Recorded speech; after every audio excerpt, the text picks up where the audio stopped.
సాయంకాల వేళ దొరుకు చిరు తిండి వాసనలు వాడుక చేసిందే కుచ్చి కూడా చల్లగా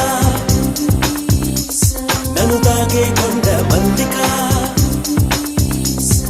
సరి జోడు నేనేగా అనుమానం ఇంకేలా